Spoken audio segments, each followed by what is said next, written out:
You spin me right round, ribbit right round, like a record, ribbit right round, ribbit right round.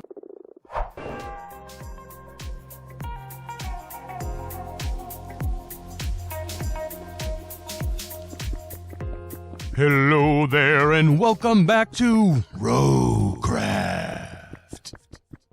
Today's episode will be a bit heavy on the shop building, but we're fast approaching the end of the season, and I wanted to get these in before it's over. I've spent the season building a lot of little farms, as well as using villagers more than I've used them in many, many years. So might as well put all that work to use in the form of some shops. Like the previous shops I've built, I wanted to go with something basic. No reason to get too involved at this stage, so I'm not going to waste time showing me building these, as they're just variations on the themes of a basic shop stall. Now, sometimes it's good to build all your shops in the same style, but I like to break it up with little changes here or there and experiment slightly with the shape. Now, I made this shop to sell wither skulls and blaze rods. I haven't really talked about it much this season, but it took me forever and a day of searching to finally find a fortress worth turning into a farm. Here, I made a banner showing a blaze, or, you can kind of squint and just imagine, but it looks like a blaze. And over here is a banner showing what is about as close as you can get to a wither on a banner. I think it turned out pretty good. I used carpets on top of string to show a little variation in the height of the roof, but I think in general the stall turned out all right. It's basic, but it does the job. Now over here is a fancy little shop stocked with watermelon, cookies, apples, and golden carrots. Now I know the only seller in the bunch will be the golden carrots, but it seemed a little empty otherwise. Here I used beds and trapdoors to give this stall a different look than the blaze and skull stall.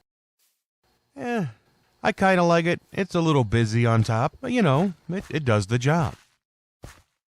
And that's not all. But before I get to the third shop, let me tell you a quick little story. It was a beautiful day on the Roguecraft server. The sun was shining brightly overhead, casting long shadows across the blocky landscape when I was reminded of a dream. A dream to fly, but not by strapping on a pair of wings, no, but by soaring through the air in a majestic hot air balloon. Now, building a hot air balloon can be a little tricky, especially when you're building a smaller one like I am here. They have kind of a tricky shape to them. They're sort of round on top, but when you look at pictures of them in profile, you can see the tops are actually sort of flat. So it's more of an ellipse on top, while the bottom is kind of that same ellipse turned 90 degrees. It's a little more stretched out than that, but you get the idea. Now, obviously, the best way to figure out the shape is to look at a photo of a hot air balloon. Just make sure you find one in profile view and not viewed from below. Looking at them from below makes them look a lot more round than they actually are in real life. But I also find that using a site called Plots Modeler to get them in the ballpark for the general shape is helpful as well. I'll leave a link for that in the description below. Another method I found success with, especially with a bigger balloon, is to literally take a photo off the internet that you like the shape of, crop it in a photo editor so that only the balloon portion of the photo is left. Then all you have to do is reduce it in size to a photo the size of the build you want. Want to make a balloon that's 51 blocks wide? Reduce it to 51 blocks in width and literally count the pixels so you know what the radius is of each layer of the balloon. Then you can use the Plots Modeler site to figure out block placements for each of those layers in the balloon.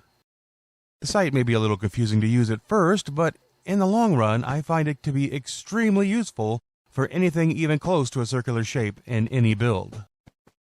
Now this balloon will serve as the honey shop for the server, selling any and all honey items from bottle of honey, blocks of honey, honeycomb, and even that bad 60s wallpaper looking block, the honeycomb block. The idea of the shop is a hot air balloon with the face of a bee on the north, south, east, and west sides. If you're wondering why I'm using yellow and brown instead of yellow and black, it's because the Minecraft bee has brown stripes instead of black stripes. Who knew? I didn't realize it till I went to look at a picture of one to make sure I got the eyes right. Okay, I think it may be time to implore the gods of editing to wave their mighty wands and cut to the finished balloon. And here we are, the great big Beeloon in all of its glory. Now, like I was saying earlier, for some reason, it's harder to get a pleasing balloon shape the smaller they are, or at least it is for me. I find it really easy on the big ones, but I think this one turned out pretty well. It's a big Beeloon coming in for a landing to sell all its liquid gold to all the honey-starved peoples of the server. But the Beeloon does not sail these skies alone. Off in the distance we can just make out the petal-powered pink pirate ship of perpetual pinkness. Floating pirate ships aside, down here at the base of the Beeloon, I built a small boulder for the ladder to descend to. You know, I really wish there was a better way to do a functional rope ladder in Minecraft other than ladders on trapdoors, but you gotta do what you gotta do. But in the basket of the balloon is where the shop actually sells its items. But that's only until I build up a larger stock of the wallpaper block and bottles of pure drinkable honey. All in all, though, I like how the shop turned out.